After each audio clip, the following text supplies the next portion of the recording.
მოგესალმებით ძვირფასო მსმენელებო, მე ვარ თორნიკე ცირეკიძე, ქართული დიასპორის პრეზიდენტი პოლონეთის რესპუბლიკაში და დღეს ვიმყოფებით ჩვენს მეგობარ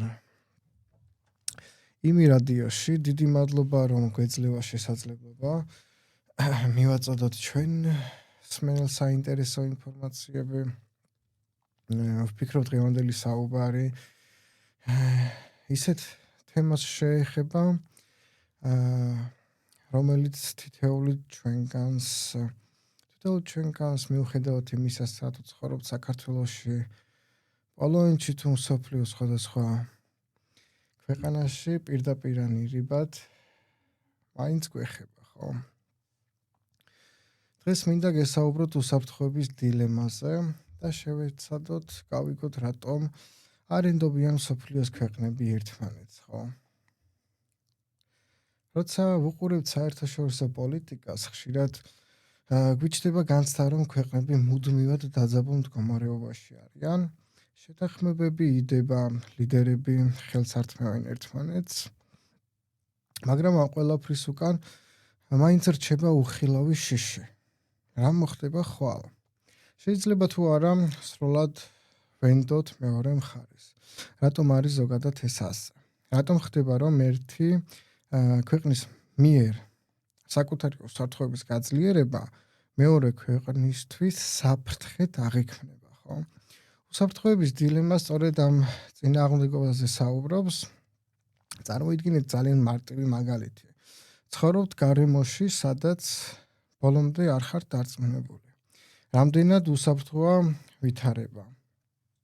გადაწყვიტეთ, რომ სახლს დაუყენოთ უკეთესი საკეტი, ხო?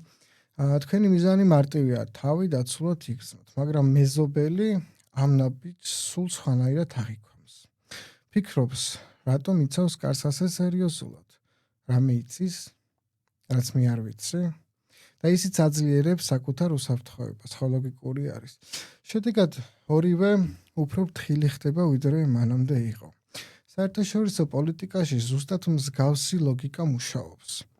როცა ერთი სახელმწიფო ზრდის სამხედრო ძალას, ამყარებს ალიანსებს, ანახან ტექნოლოგიებს იძენს, ის ამას საკუთარ თავდაცვისთვის აკეთებს, ხომ ეთანხმებით, მაგრამ მეორე სახელმწიფო ამას აღიქვავს სხვაგვარად.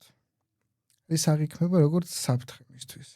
იწყება მოქმედება და შემდეგ საპასუხო რეაქცია და ნელ-ნელა იქმნება უნდობლობის სპირალი, ხო? ხშირად ამ პროცესში არც ერთი მხარე არ გეგმავს აგრესიას, რა თქმა უნდა, პრობლემა უფრო ღრმაა. სახელმწიფოებს არ შეუძლიათ ზუსტად იცოდნენ, რა განზრახვა აქვს მეორე მხარეს, ხო? შეუძლებელია სხვისი ფიქრის წაკითხვა და როდესაც საქმე უსაფრთხოებას ეხება, სახელმწიფოები ყველაზე ცუდ სცენარსაც ითვალისწინებენ. აქ მივდივართ ერთ-ერთ მნიშვნელოვან საკითხამდე, რატომ არის ეს უნდობლობა თითქოს სისტემური? რატომ მეორდება ეს ლოგიკა სხვადასხვა ეპოქაში, სხვადასხვა რეგიონებში? ამის გასაგებად უნდა შევეხოთ საერთაშორისო სისტემის ბუნებას, ხო? როცა საერთაშორისო ურთიერთობებზე ვსაუბრობთ, ხშირად გამოიყენება სიტყვა ანარქია. ეს სიტყვა შეიძლება ქაოსთან ან ასოცირდებოდეს, მაგრამ რეალურად აქ სხვა რამ იგულისხმება. ანარქიული სისტემა ნიშნავს, რომ არ არსებობს ერთი ცენტრალური ხელისუფლება, რომელიც ყველა სახელმწიფოზე მაღლა დგას და საბოლოო წესრიგს უზრუნველყოფს, ხო? ქვეყნის შიგნით არსებობს მთავრობა და სასამართლო. საერთაშორისო დონეზე კი ასეთი მსოფლიო მთავრობა არ არსებობს, ხომ ეთანხმებით? არსებობს ორგანიზაციები, შეთანხმებები, წესები, მაგრამ საბოლოო გადაწყვეტილებას მაინც სახელმწიფო იღებს საბოლოო გადაწყვეტილებას. და თუ არ არსებობს გარანტორი, რომელიც ყველას თანაბრად აიცავს, თითოეული ქვეყანა იძულებული არის თავად იზრუნოს საკუთარ უსაფრთხოებაზე. ამას ეწოდება თვითდახმარების პრინციპი. სახელმწიფო თავად არის საკუთარი უსაფრთხოების მთავარი გარანტი. სწორედ აქედან იწყება უსაფრთხოების დილემის ლოგიკაც. და როცა ამ სურათს ვხედავ, ჩნდება ბუნებრივი კითხვა. არის ეს ყველაფერი ადამიანების ბრალი თუ კონკრეტული რომელიმე ლიდერების შეცდომა? თუ ზოგადად თავად სისტემის შედეგი არის. ეს ამაზე პასუხის საცემაც აუცილებელი არის თეორიული საფუძვლებში ჩაღრმავება. ხო, რას ამბობს მაგალითად რეალიზმი, რას ამატებს ნეორეალიზმი და რატომ არის კენეთ უოლცის ხედვა დღემდე ასე მნიშვნელოვანი საერთაშორისო პოლიტიკის გააზრებაში, ხო? წინა გადაცემაში დეტალურად ვისაუბრე რეალიზმზე, მის საწყის იდეებზე, ზოგადად სახელმწიფოს როლზე, ძალაზე, ინტერესებზე. ამიტომ დღეს აღარ დავბრუნდები იმავე წერტილში და მოდით ერთი ნაბიჯით წავიდეთ წინ და ვიკითხოთ საკუთარ თავს, თუ სახელმწიფოები მართლაც მოქმედების საკუთარი ინტერესებიდან გამომდინარე, მაშინ რატომ იღებს ეს პროცესი ხშირად ისეთ ფორმას, რომელიც დაძაბულობას ამწვავებს და არა ამცირებს, ხო? აქ გჭირდება უფრო ღრმა ხედვა. არ მხოლოდ იმის გაგება, რას აკეთებენ სახელმწიფოები, არამედ იმის გააზრება, რატომ აიძულებს სისტემა მათ ასე მოქცევას. საერთაშორისო ურთიერთობებში ერთ-ერთი ყველაზე გავლენიანი მოაზროვნა იყო კენეთ უოლცი. მან თქვა, რომ ხშირად პრობლემა არა დილემაშია, არამედ თავად სისტემის სტრუქტურაში. ანუ თუნდაც ხელისუფლებაში იყვნენ რაციონალური, ფრთხილი და მშვიდობის მოყვარი ადამიანები, მათ მოქმედებას მაინც განსაზღვრავს ის გარემო, სადაც ისინი არსებობენ. უოლცის მთავარი იდეა მარტივია. საერთაშორისო სისტემა ანარქიულია. ანუ არ არსებობს ერთი უმაღლესი ძალა, რომელიც ყველას დაიცავს. და ამ პირობებში ყველა სახელმწიფო იძულებულია იფიქროს გადარჩენაზე, ხო? როცა გადარჩენა არის მთავარი პრიორიტეტი, სახელმწიფო იწყებს ძალის დაგროვებას. სამხედრო, ეკონომიკური, ტექნოლოგიური. პრობლემა ის არის, რომ ამ ძალის ზრდა სხვა სახელმწიფოებისთვის ავტომატურად ნიშნავს პოტენციურ საფრთხეს. არ აქვს მნიშვნელობა შენ თავდაცვისთვის იარაღდები თუ მეორე მხარე ვერ ხედავს შენ გასწრახვას, მხოლოდ ხედავს შესაძლებლობას, ხო? ეს არის უსაფრთხოების დილემის სტრუქტურული საფუძვლები. ახლა ჩნდება კიდევ ერთი მნიშვნელოვანი კითხვა. რა გავლენა აქვს საერთაშორისო სისტემის ტიპს ამ პროცესზე? ცივი ომის პერიოდში მსოფლიო ბიპოლარული იყო. ორი მთავარი ცენტრი არსებობდა, ხო? შეერთებული შტატები და საბჭოთა კავშირი. მიუხედავად მაღალი დაძაბულობისა, სისტემა გარკვეულწილად სტაბილური იყო. რატომ?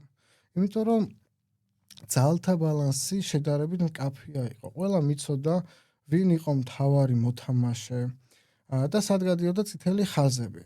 დღეს კი ბევრს მიაჩნია, რომ ცხოვრობთ უფრო მულტიპოლარულ სამყაროში, ხო, სადაც რამდენიმე ძლიერი ცენტრი არსებობს, ამერიკის შეერთებული შტატები, ჩინეთი, ევროკავშირი, რუსეთი, რეგიონალური ძალები. ასეთ სისტემაში გაურკვევლობა, რა თქმა უნდა, იზრდება. მეტი მოთამაშე ნიშნავს მეტ ინტერესს, ხო, მეთანხმებით. მეტ გაუგებრობას, მეტ პოტენციურ დაძაბულობას. ამ კონტექსტში საინტერესოა საქართველოსა და პოლონეთის გამოცდილება, ხო? პოლონეთი ისტორიულად იმყოფებოდა დიდი ძალების გადაკვეთაზე, მისი გეოგრაფია ყოველთვის სტრატეგიული იყო. ამიტომ პოლონეთის უსაფრთხოების პოლიტიკა დღეს მკაფიოდ არის ორიენტირებული ალიანსებზე, განსაკუთრებით ნატოზე. პოლონეთისთვის ნატო არ არის უბრალოდ პოლიტიკური არჩევანი, ეს არის უსაფრთხოების გარანტია. იმ ანარქიულ სისტემაში, სადაც საკუთარ თავზე ზრუნვა აუცილებელია, ხო? მაგრამ აი სადაც ჩდება დილემა. ნატოს გაფართოება აღმოსავლეთ პოლონეთისთვის უსაფრთხოების ზრდა არის და რუსეთისთვის კი ეს ხშირად აღიქმება როგორც საფრთხე. აქ უკვე არ ვსაუბრობთ მხოლოდ განზრახვებზე, ვსაუბრობთ აღქმაზე. და საერთაშორისო პოლიტიკაში აღქმა ხშირად ისეთივე მნიშვნელოვანია, როგორც რეალური განზრახვა. იგივე ლოგიკა ნახეთ საქართველოს შემთხვევაშიც, როდესაც საქართველო ცდილობს გაღრმავებულ ინტეგრაციას დასავლურ სტრუქტურებში, ხო? ეს ქვეყნისთვის ნიშნავს უსაფრთხოების ზრდას, სტაბილურობას, ინსტიტუციურ გამყარებას, მაგრამ სხვა აქტორებისთვის ეს შესაძლოა აღქმული იყოს როგორც გეოპოლიტიკური გადაადგილება მათ წინააღმდეგ, ხო? 2008 წლის მოვლენები სწორედ უსაფრთხოების დილემის ერთ-ერთი ტრაგიკული მაგალითია. სხვადასხვა მხარე საკუთარ უსაფრთხოებას იცავდა, ხო? მაგრამ შედეგი იყო კონფლიქტი. აქ უნდა ვიყოთ ძალიან ფრთხილად. უსაფრთხოების დილემა არ ამართლებს აგრესიას. ის არ ამბობს, რომ ყველა ქმედება თანაბრად ლეგიტიმური არის. ის მხოლოდ გვაჩვენებს, როგორ შეიძლება თავდაცვითი ლოგიკა გადაიზარდოს ესკალაციაში. ახლა დავფიქრდეთ, შესაძლებელია თუ არა ამ სპირალის შეჩერება. ერთ-ერთი გზა არის გამჭვირვალეობა. მეტი კომუნიკაცია, მეტი ინსტიტუციური ჩართულობა, დობის გაძლიერების მექანიზმები, მაგრამ პრობლემა ის არის, რომ ანარქიულ სისტემაში არც ერთი მექანიზმი არ არის აბსოლუტური გარანტი.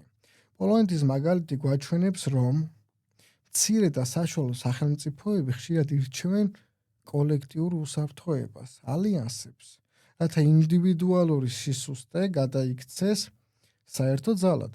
საქართველოს შემთხვევაში ეს არჩევანი, რა თქმა უნდა, სტრატეგიულია, თუმცა კოლექტიური უსაფრთხოება ავტომატურად არ აუქმეს უსაფრთხოების დილემას. ის უბრალოდ სხვა დონეზე გადააქვს, ხო?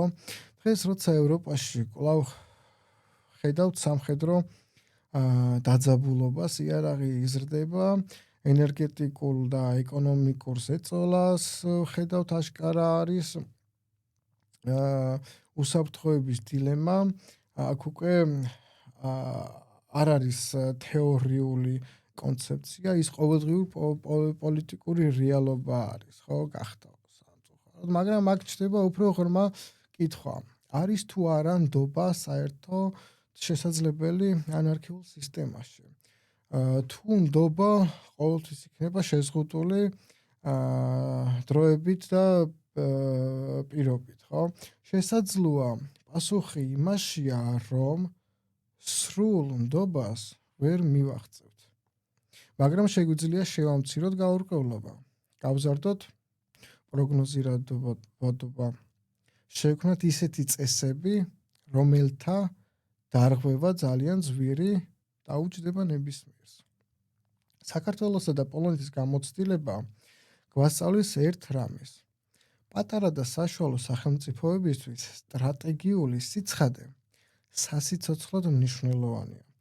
როცა შენი გარემო ანარქიულია, ბუნდოვანი სიგნალები შეიძლება ძალიან ძვირი დაგიჭდეს. და მაინც თუ მიუხედავად ამ რთული სურათისა, საერთაშორისო პოლიტიკა მხოლოდ ძალა და შიში არ არის, ის ასევე არის არჩევანი. არჩევანი თუ როგორ ვმართავთ ჩვენს შიშებს. არჩევანი თუ როგორ ვაქცევთ ძალას პასუხისმგებლობად და არა მხოლოდ შესაძლებლობად. ამ თემას კიდევ უფრო საინტერესო განზომილება აქვს, როცა მას დიასპორის კონტექსტში გადავიტანთ, რადგან უსაფრთხოების დილემა მხოლოდ სახელმწიფოებს შორის არ მუშაობს. ის შეიძლება გამოვლინდეს მცირე საზოგადოებებშიც, ორგანიზაციებში, ურთიერთობებში. თუ აქამდე საუბრობდით სახელმწიფოებზე, არმიებზე, ალიანსებზე და გეოპოლიტიკაზე, ახლა მინდა ერთი ნაბიჯით დავწიოთ მასშტაბი. იმიტომ რომ უსაფრთხოების დილემა მხოლოდ დიდი ძალების თამაში არ არის.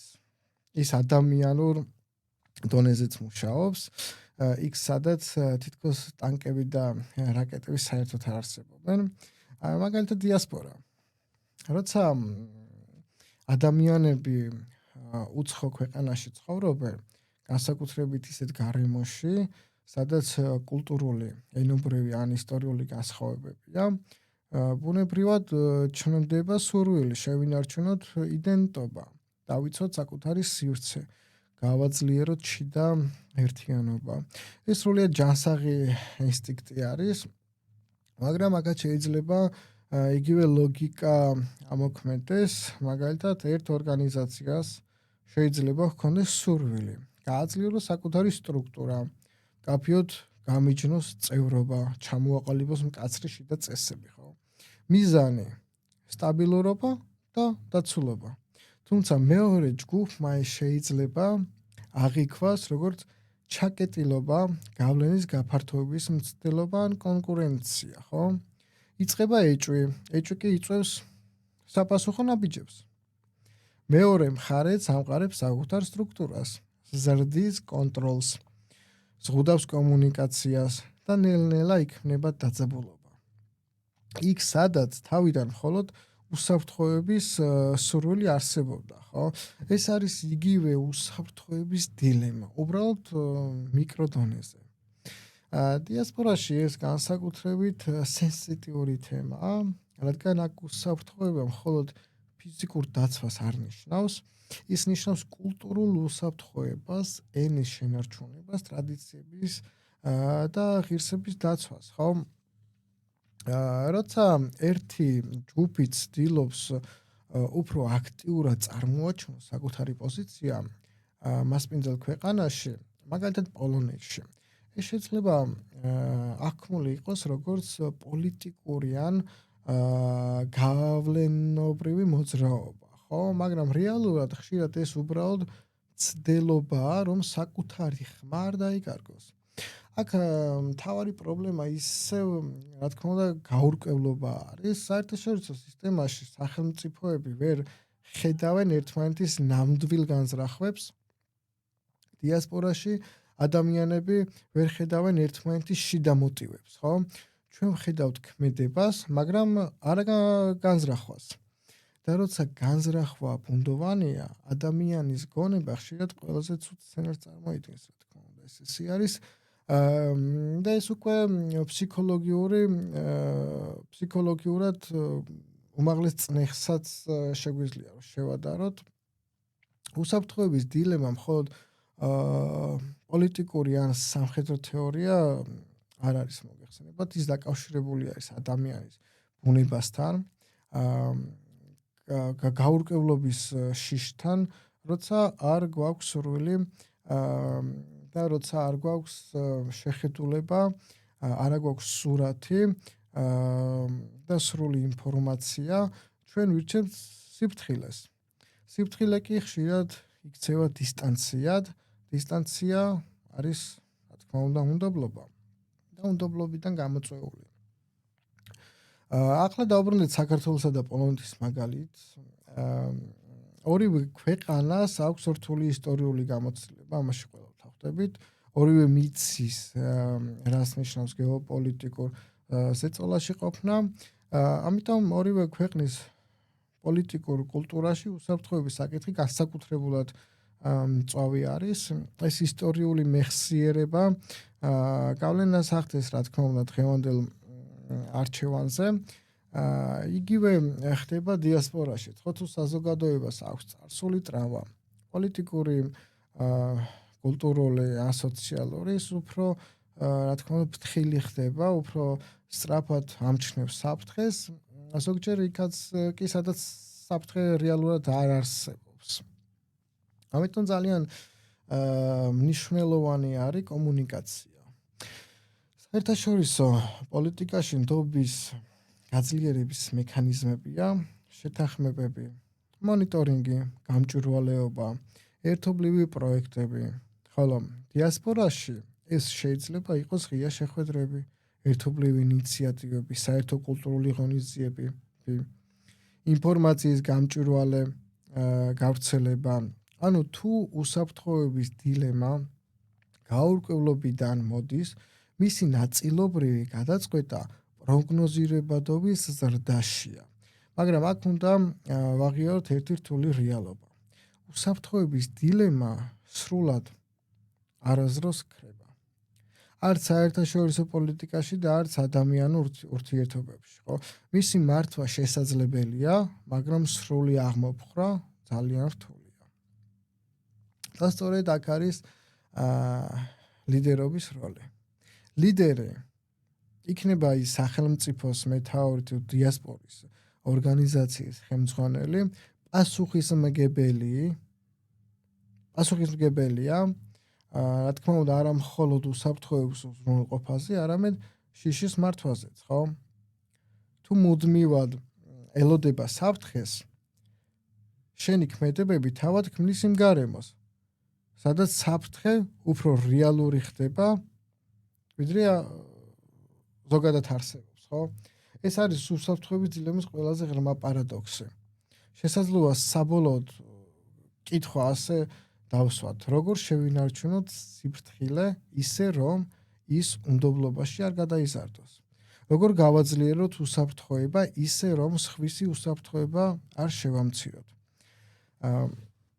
ეს კითხვა ეხება სახელმწიფოებს, მაგრამ ასევე გვეხება, რა თქმა უნდა, ჩვენ როგორც დიასპორას, ხო? როგორც საზოგადოებას, როგორც ინდივიდებს. თუ ამ მთელი საუბრის შემდეგ ერთ მთავარ აზრს გამოვყოფთ, ალბათ ეს იქნება უსაფრთხოების დილემა არ არის მხოლოდ თეორია წიგნებიდან. ის არის ყოველდღიური რეალობა სახელმწიფოებს შორის, რეგიონებში და თუნდაც ჩვენს მცირე საზოგადოებაში დიასპორაში. ვიცით, რომ საერთაშორისო სისტემა ანარქიულია. არ არსებობს ერთი უმაღლესი ძალა, რომელიც ყველას თანაბრად დაიცავს, ხო? ამიტომ სახელმწიფოები იძულებულნი არიან თავად იზრუნოს საკუთარ უსაფრთხოებაზე. მაგრამ სწორედ აქ იწყება პარადოქსი. როცა ყველა საკუთარ უსაფრთხოებას ზრდის, საერთო უსაფრთხოება შეიძლება შემცირდეს. გლობალურ პოლიტიკაში ხედავთ შეიარაღების ზრდას, ალიანსების გამყარებას, ახალი ბლოკების ფორმირებას. ბიპოლარულ სამყაროში შედარებით მკაფიო სტრუქტურა დღეს უფრო კომპლექსურმა, მულტიპოლარულმა გარემომ შეცვალა. მეტი მოთამაშე, მეტი ინტერესი, მეტი გაურკვევლობა. მაგრამ მოდით ერთი წუთით დავფიქრდეთ, რა არის ალტერნატივა, ხო? უსაფრთხოების იგნორირება, სიფრთხილის დაკარგვა, ეს არის არარეალისტური. არც საქართველოსთვის, არც პოლონეთისთვის და არც რომელიმე სხვა ქვეყნისთვის. ისტორია გვასწავლის, რომ უსაფრთხოების საკითხებში გულუბრყვილობა ძალიან ძვირი ჩდება. ამიტომ კითხვა ასე უნდა დავსვათ, როგორ დავიცვათ თავი ისე, რომ არ გავაღრმავოთ უნდობლობა. როგორ გავაძლიეროთ საკუთარი პოზიცია ისე, რომ ავტომატურად არ იქცეს ხვისი შიშის წყაროდ. აქ შემოდის პასუხისმგებლობის თემა, ხო? საქართველოს როგორც მცირე სახელმწიფო, რთულ გეოპოლიტიკურ გარემოში მუდმივად დგას ამ დილემის წინაშე. მისი არჩევანი დასავლური ინტეგრაციისკენ, უსაფრთხოების, სტაბილურობისა და ინსტიტუციური განვითარებისკენ სწრაფვა ბუნებრივია მისი ისტორიული გამოცდილებიდან გამომდინარე. მაგრამ ამავე დროს ეს არჩევანი ხდება უფრო ფართო რეგიონალური დინამიკის ნაწილი. პოლონეთმაც თავისი ისტორიული გამოცდილებიდან ზუსტად იცის, რას ნიშნავს უსაფრთხოების გარანტიის ძიება. ამიტომ მისი აქტიური როლი ნატოში და ევროპულ სტრუქტურაში არის სტრატეგიული გადაწყვეტილება, არა ემოციური ნაბიჯი, ხო? და ჩვენ როგორც დიასპორა ამ ყველაფრის პასიური დამკვირვებლები ვართ. დიასპორა არის ხიდი საქართველოსა და პოლონეთს შორის. ხიდი კულტურებს შორის, ხიდი პოლიტიკურ და საზოგადოებრივ სივრცეებს შორის. მაგრამ ხიდი მაშინ მუშაობს, როცა ორივე მხარეს ნდობა არსებობს. თუ დიასპორაში ჩნდება უნდობლობა, დაყოფა, ეჭვი, ეს პატარა მოდელია იმისა, რაც საერთაშორისო სისტემაში ხდება. თუ ჩვენ ვერ ვახერხებთ შიდა ნდობის შენარჩუნებას, რთულია ვილაპარაკოთ გლობალურ ნდობაზე. უსაფრთხოების დილემა გვასწავლის ერთ ძალიან მნიშვნელოვან რამეს. ძალა აუცილებელია, მაგრამ მარტო ძალა არასდროს არის საკმარისი. უსაფრთხოება არ არის მხოლოდ სამხედრო შესაძლებლობა. ის არის პროგნოზირებადობა, სანდოობა, სიტყვასთან და ქმედებას შორის თანხმდრა.